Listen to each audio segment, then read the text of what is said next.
Welcome back to Tashkid FX for another price prediction update, and in this video I'll be giving you a price prediction update on Quant, whose current price stands at the $119.8 mark, and here on TradingView the market is up by 0.5%. and in this video I want to give you the short-term and the long-term scenarios that I'm expecting to play out, basing my analysis on the Elliot structures and the Fibonacci's, and allow me to kickstart the video here on the daily chart by giving you a brief of what has been happening here on the Quant chart. From the all-time high, we had been seeing lower prices in this massive ABC corrective structure, which took us back to around the $40.1 mark, and after seeing that low, we have been seeing a very nice bounce to the upside in a movement that has been obeying the Elliot structures.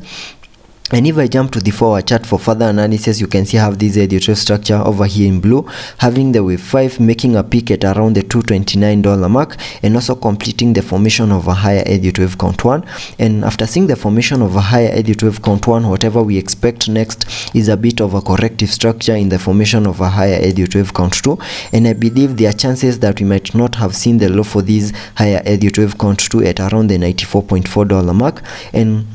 the moment we see the formation of that higher Elliot wave count 2 come to an end, then from there we can expect a very nice bounce to the upside in the formation of this higher Elliot wave count 3, which is an impulsive wave. And here on the 4-hour chart we have a very nice chart pattern that has been in formation, which is a bear flag, and there are chances that this chart pattern might give us a breakout to the lower side, because this is a trend continuation pattern. And once that happens, then we can make a new low here on the Quant chart, and then that might be the low for that higher Elliot wave count 2. And once that happens, then we can sketch out a minimum target area to the upside in the formation of this higher Elliot wave count 3. And jumping to the 1-hour chart for further analysis, I'll be basing my analysis on the formation of this higher Elliot wave count 2. And because a second wave is a corrective wave, we also expect to see an ABC corrective structure information within that higher Elliot wave count 2. And there are two possible ways we can have that ABC corrective structure on this chart.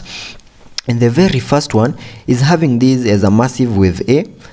making a low at around the $94.4 mark, and I'm expecting a bit of a bounce to the upside in the formation of that wave B, then continue pushing even low in the formation of that wave C to give us a new low in the formation of that higher Elliot wave count 2, and sketching out a minimum target area to the upside in the formation of this wave B using the Fibonacci's, connecting them from the high of that wave A to the low of that wave A. That gives me a minimum retracement area to the upside in the formation of that wave B between the fib level 0.382 and the fib level 0.618, and I can mark that target area here on the charts, which perfectly lies between the $179.1 mark and the $148.4 mark, and that is the minimum that I'm expecting that wave B to the upside to do. And once we see the formation of that wave B, then we can expect an impulsive movement to the lower side in the formation of that wave C, giving us a new low. And once that happens, then we can term it as the low for that higher Elliot wave count 2 and sketch out a minimum target area to the upside in the formation of that wave 3.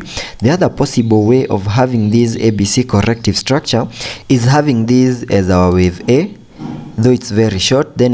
we have seen the formation of that wave B. Then in case we continue pushing even lower, then I'll be expecting a straight sell-off in the formation of that wave C to give us a new low in the formation of that wave C. And there are also chances that the low that we have at around the $94.4 mark might be the low for that ABC corrective structure, and also the low for that high Elliot wave count 2, though we are not yet seeing an impulsive nature in the formation of that wave 3 to the upside. And we also have a chart pattern that is in formation right here that could give us a straight sell-off and make a new low in the formation of this higher Elliot wave count C over here. And if I draw it out, that chart pattern is a head and shoulders pattern, and we can have this as the left shoulder of that head and shoulders pattern. Then we have seen the head and also the neckline, and the right shoulder is in formation right here, and we are yet to see the breakout out of this head and shoulders pattern. And this is a chart pattern that gives us a minimum target area of the breakout as the height between the head and the neckline, and we can get that height and then place it below the neckline, giving me a minimum target area back to around the $88.8 mark, meaning there are chances that in case we see a breakout out of this chart pattern over here, there are chances that we might be able to make a new low in the formation of that higher Elliot wave count 3 before count 2 before we see that impulsive movement to the upside in the formation of that wave 3. And also taking a look at the indicators here on the RSI.